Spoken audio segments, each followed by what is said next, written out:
होशियार हों और एहतियात करें। इस प्रोग्राम में ऐसे वाक़यात का तबसरा किया गया है जो बच्चों के लिए बिल्कुल ही नामुनासिब है। लोग क्या कहेंगे? लोग क्या कहेंगे? अक्सर ख़ानदान की इज्जत का बोझ लड़कियों के नाजुक कंधों पर होता है। आज का सच्चा किस्सा एक ऐसी नौजवान लड़की की दास्तान है जिसे गैरत के नाम पर कत्ल कर दिया गया। ये है जसविंदर कौर सिद्धू की कहानी।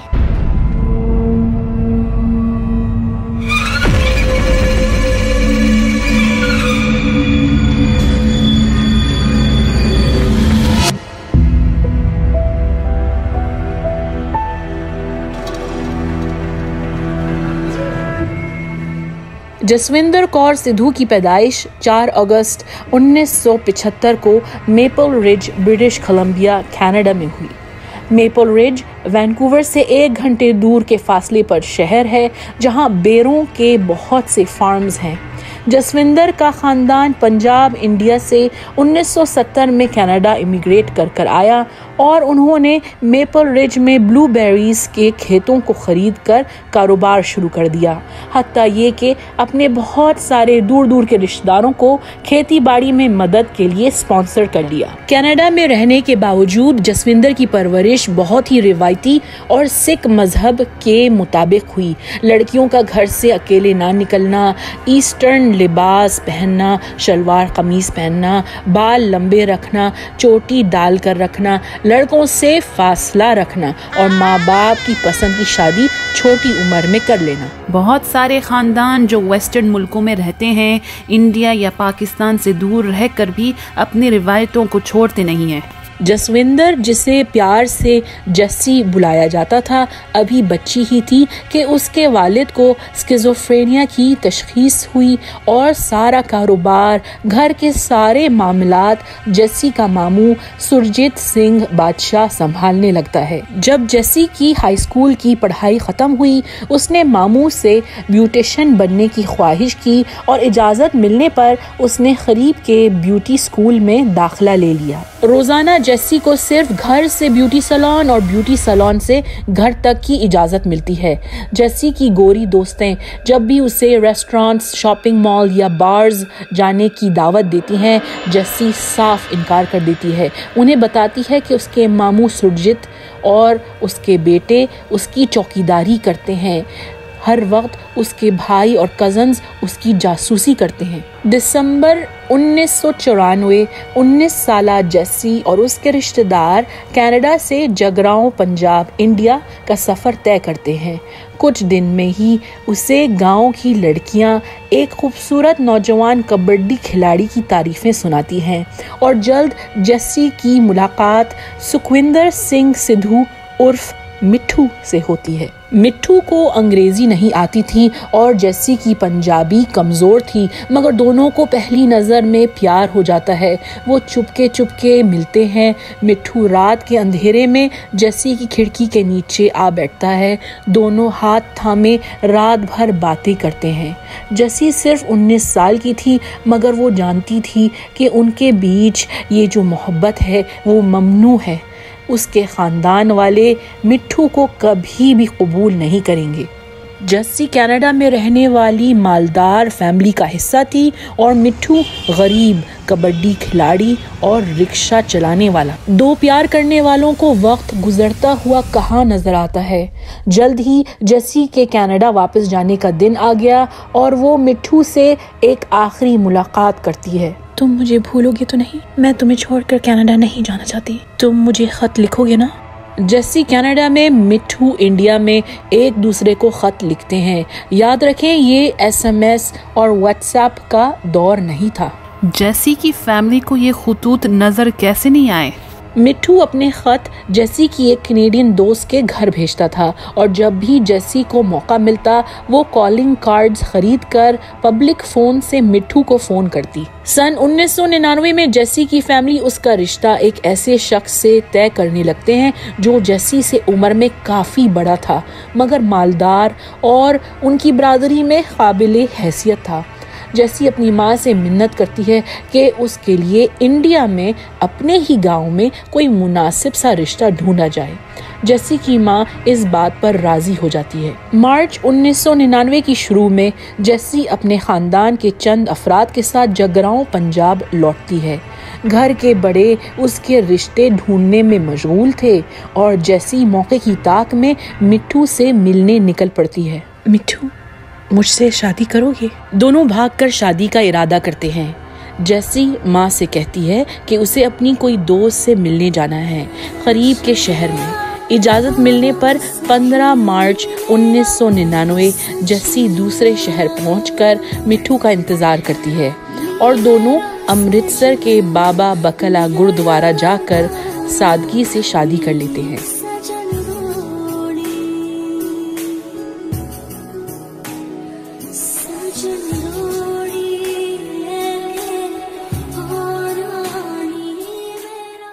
उनका हनीमून सिर्फ एक दिन का था क्योंकि जस्सी को अगले दिन वापस जगरांव जाना था। जब तक जस्सी की रिहाइश इंडिया में थी, हर शाम मिट्ठू जस्सी के घर आता है और नींद की गोलियां जस्सी की मौसी को देता है। वो नींद की गोलियां सबके खाने में मिला देती है। जब खा पी कर सब गहरी नींद सो जाते हैं, मिट्ठू घर की दीवार फलांग कर जस्सी के कमरे में आ जाता है। ये सिलसिला सिर्फ कुछ रातों तक चलता रहा क्योंकि जल्द जस्सी कनाडा लौट जाती है। जैसी की फैमिली तो उसका रिश्ता ढूंढने आई थी ना, वो लोग ऐसा कैसे वापस कनाडा चले गए? कुछ ज्यादा ही हाई स्टैंडर्ड्स होंगे उनके और कोई भी पसंद नहीं आया होगा। जी बिल्कुल दुरुस्त। बहरहाल कनाडा लौटकर जैसी अपने काम में लग जाती है। मिट्ठू से राब्ता फ़ोन और ख़त के ज़रिए रखती है और हर महीने मिट्ठू को पैसे भेजती है। सन 2000 की शुरुआत में जैसी चुपके से एक वकील से राब्ता करती है ताकि जल्द से जल्द मिट्ठू को कैनेडियन स्पॉन्सरशिप मिल जाए। ये सब के बावजूद जस्सी अपनी शादी को पोशीदा रखती है, मगर ये राज आखिर कब तक राज रहता? किसी एक के होठों से निकली बात 10 कानों तक पहुंची और आहिस्ता आहिस्ता आग की तरह ये बात फैलती है। पूरे गांव को मालूम हो जाता है कि मिट्ठू ने 1 साल पहले वो कनाडा वाली जस्सी से भागकर शादी कर ली थी। और फिर एक दिन जगरांव का एक रहने वाला जस्सी की माँ मलकीत कौर सिद्धू को फ़ोन करके सारा राज खोल देता है। ओह, जस्सी के घर में तो बॉम्ब फटाऊंगा। ऐसा वैसा मार पीट रोना धोना। जस्सी के ख़ानदान वाले बड़ा नाराज़ हुए। जस्सी को कमरे में कैद कर दिया गया। उसका घर से बाहर निकलना बंद हो गया। उसे अपनी नौकरी छोड़नी पड़ी। माँ ने जस्सी से सुखविंदर यानी मिट्ठू के बारे में तफसीलात मांगी। सब जानने के बाद घर वाले और भड़क गए। इस आदमी की ना तो कोई अच्छी तालीम थी, ना कोई हैसियत, रिक्शा चलाने वाला, ना उसकी रंगत साफ, ना शक्ल कुछ खास। यकीनन उसने पैसों की लालच में और कनाडा की इमिग्रेशन के खातिर जस्सी पर डोरे डाले होंगे। और तो और वो जस्सी की माँ मलकीत के गांव का रहने वाला था, एक ही ज़ात का। उसका ख़ानदानी नाम भी सिद्धू था और ऐसे जोड़े उनकी बरादरी में कहाँ होते हैं। माँ और मामू सुरजीत सिंह बादशाह पहले प्यार से बहला फुसला कर जस्सी को डिवोर्स लेने का कहते हैं। वो नहीं मानती तो वो लोग उसे नई गाड़ी की लालच देते हैं। जब जस्सी राजी नहीं होती वो उसे डराते हैं, मारते हैं। ये सब होने के बाद अचानक जस्सी के ख़ानदान वाले अपना रवैया बिल्कुल तब्दील कर लेते हैं। जस्सी को बोलते हैं, चलो कोई बात नहीं, अब तुमसे जो गलती हो ही गई है तो अब तुम्हें निभाना पड़ेगा। उस लड़के को कनाडा स्पॉन्सर कर लो और तुम खुद देख लेना कैसे उसके रंग बदलते हैं और कैसे कैनेडियन पासपोर्ट मिलने पर वो तुम्हें छोड़कर चले जाता है। सुरजीत मामू जस्सी से कुछ कागजात पर साइन करवाते हैं, ये कहकर कि ये फॉर्म्स स्पॉन्सरशिप की कार्रवाई के लिए हैं। फिर जस्सी का मामू सुरजीत सिंह बादशाह ये कागजात लेकर इंडिया जाता है। 23 फरवरी सन 2000 जगरांव पहुंचकर सीधे पुलिस स्टेशन जाकर सुखविंदर उर्फ मिट्ठू के खिलाफ बयान दर्ज करता है। मिट्ठू और जस्सी की शादी एक फ्रॉड है। मेरी भांजी के साथ ज्यादती हुई है। मिट्ठू और उसके दोस्तों ने जस्सी को बंदूक से डराकर अगवा किया, उससे जबरदस्ती शादी की और नकली कागजात पर दस्तखत करवाए। ये देखिए, जेसी ने ये बयान दिया है, उसकी सिग्नेचर भी है मेरे पास। जिस पेपर्स पे जेसी ने सिग्नेचर की थी वो स्पॉन्सरशिप पेपर्स नहीं थे, लेकिन मिट्ठू के खिलाफ बयान था। पुलिस ने सुरजीत की बात मान ली। बिल्कुल, सुरजीत सिंह बादशाह के पास दौलत थी और जगरांव में उसका बड़ा चर्चा था, बहुत इज्जत थी। फौरी तौर पर पुलिस अफसरान मिट्ठू को तलाश करने लगते हैं। सुरजीत पुलिस अफसरान के साथ मिट्ठू के घर जाकर उसकी बेवा माँ को धमकाता है, कहता है, कहाँ है तुम्हारा बेटा? मिट्टू हाथ तो आने दो हमारे, उसे हम छोड़ेंगे नहीं। मिट्ठू के दोस्त बिंदरी और चंद और साथियों को पुलिस थाने ले जाती है। वहाँ पुलिस और सुरजीत सिंह बादशाह उनकी खूब धुनाई करते हैं। लड़कों को 5 लाख रुपए की लालच भी देते हैं अगर वो मिट्ठू का साथ देना छोड़ दें, मगर उसके दोस्त उसके वफादार रहते हैं। इसी दौरान जेसी की दोस्तों ने कनाडा की नेशनल पुलिस RCMP से राब्ता किया। RCMP या royal Canadian mounted police Canada की कौमी पुलिस फोर्स है। ख़ास मौक़ों पर उनकी लाल वर्दी और घोड़ा उनकी पहचान है, मगर ये कौमी पुलिस अफसरान अमूमन नीली वर्दी और पुलिस गाड़ियों का इस्तेमाल करते हैं। RCMP को बताया जाता है कि जेसी को उसकी मर्जी के खिलाफ घर में कैद किया गया है और पुलिस अफसरान सारी तहकीकात करके 7 अप्रैल 2000 को जेसी के घर पर छापा मारते हैं और उससे कमरे से रिहा करते हैं। जेसी को कुछ मिनट की मोहलत मिलती है अपने चंद कपड़े, जूते, ब्यूटी पार्लर का मेकअप और ID कार्ड समेटने, और वो सब सामान को 2 गार्बेज बैग्स में ठूंस कर घर से निकल जाती है। RCMP अफसरान ने नोट किया कि जेसी जब पुलिस कार में बैठने लगी तो उसके घर वाले बाहर निकलकर उसे गालियां देते हैं, उस पर लानत भेजते हैं। तू तो बर्बाद हो गई। पुलिस स्टेशन से जेसी अपनी एक दोस्त टैमरा को फोन करती है और उससे मदद और रहने की जगह मांगती है। जेसी दोस्त के घर से मिट्ठू को फोन करती है और वो बताता है कि उसकी जान खतरे में है। उसके नाम पर कई FIR कटे हुए हैं और वो पुलिस से छुपता छुपाता फिर रहा है। मिट्ठू ये भी बताता है कि उसके घर वालों ने शादी का सर्टिफिकेट, तस्वीरें, 200 के करीब खतूत, उनके बीच हजारों फोन कॉल्स का रिकॉर्ड, सब सबूत के तौर पर पुलिस को दे दिया है, मगर पुलिस है कि मानती नहीं है। जेसी जगरांव की पुलिस स्टेशन एक फैक्स भेजती है जिसमें वो मिट्ठू की बेगुनाही बयान करती है। अफसोस है कि उसकी सिफारिश नहीं मानी गई और उसे कहा जाता है कि वो अपना बयान इंडिया में आकर दे। जेसी को डर था कि अगर वो गवाही देने इंडिया नहीं गई तो मिट्ठू को पुलिस ना जाने किस झूठे जुर्म में मुलव्विस करके पकड़ लेंगे या मरवा देंगे।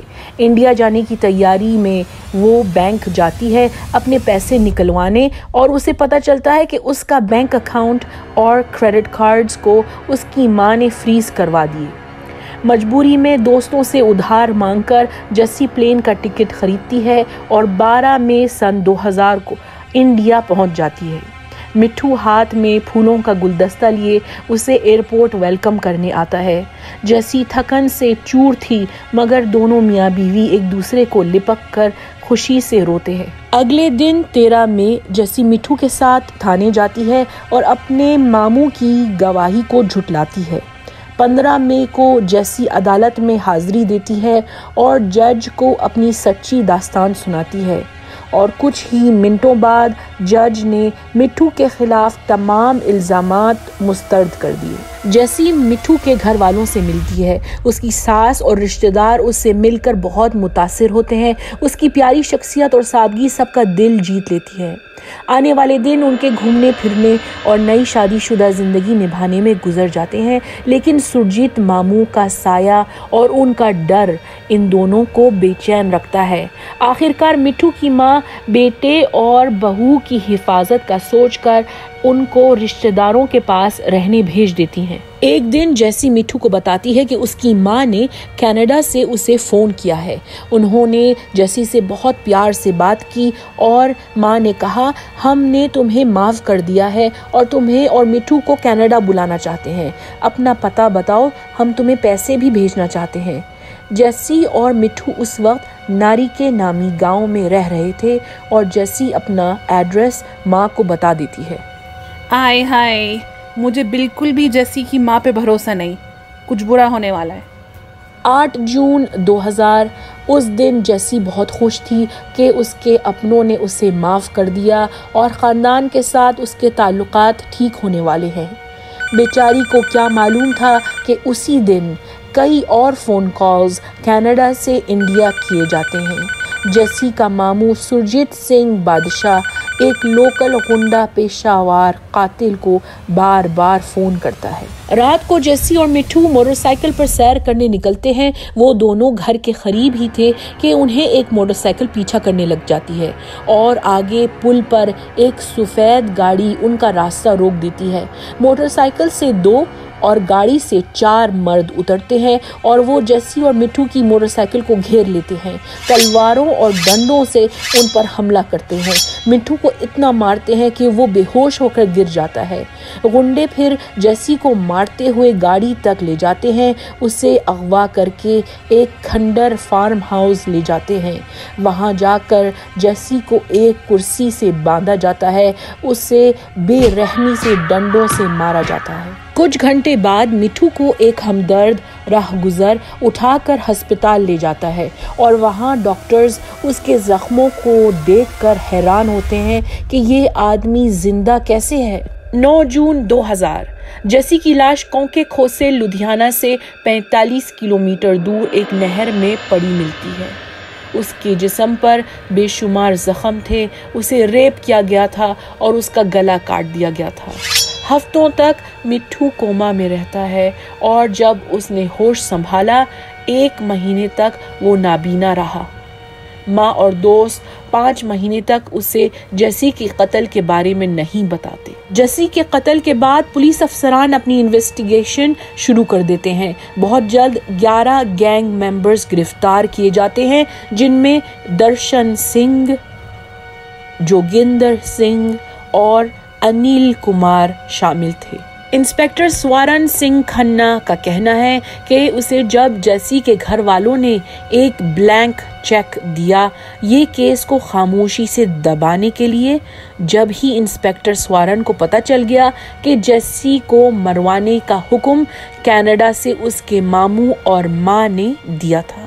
इंस्पेक्टर स्वरण जेसी के मामू को कहता है कि हर कोई पंजाब का पुलिस वाला बिकने के लिए तैयार नहीं होता। अक्टूबर सन 2005 में पकड़े जाने वाले 11 अफराद में से 7 आदमियों को जेसी के कत्ल का मुजरिम करार दिया जाता है। अदालत में ये भी साबित हुआ कि इन मुजरिमों का जेसी के मामू सुरजीत सिंह बादशाह से फ़ोन पर राब्ता रहा था। फ़ोन रिकॉर्ड्स दिखाए जाते हैं जिसमें सुरजीत सिंह बादशाह के फ़ोन नंबर से 266 कॉल्स गुंडों को किए गए थे और $40,000 के बैंक ट्रांसफर्स का रिकॉर्ड्स भी पेश किया जाता है। जेसी के मामू और माँ को किसी ने गिरफ्तार नहीं किया? आखिर ये सब उनका प्लान था ना? जेसी की माँ मलकीत कौर सिद्धू और उसका मामू सुरजीत सिंह बादशाह कैनेडियन सिटीजन हैं और इसी वजह से उनको इंडियन अदालत में बुलाने की कोशिश में कई साल लग गए। आखिरकार 5 जनवरी 2012 को उनके नाम पर वारंट जारी किया गया और 6 जनवरी को रॉयल कैनेडियन माउंटेड पुलिस ने उन दोनों को गिरफ्तार कर लिया। 24 जनवरी 2019 को मलकीत कौर सिद्धू उम्र 70 साल और सुरजीत सिंह बादशाह उम्र 75 साल को कैनेडियन गवर्नमेंट ने इंडिया के हवाले कर दिया। उनके मुकदमे की कार्रवाई अभी तक जारी है। जेसी के कत्ल को 21 साल गुजर गए हैं और अभी तक उसे इंसाफ नहीं मिला, मगर मिठू ने भी हार नहीं मानी है। उसे कई बार झूठे इल्जामात के तहत जेल में डाला गया, कई बार उस पर जानी हमले भी हुए, फिर भी वो अभी तक जेसी के लिए लड़ता है। मिठू ने दोबारा शादी नहीं की, कहता है जेसी मेरा पहला और आखिरी प्यार है। दोस्तों, ये थी जसविंदर कौर सिद्धू की कहानी। हमारे चैनल को सपोर्ट करिए, खुश रहिए और महफूज रहिए।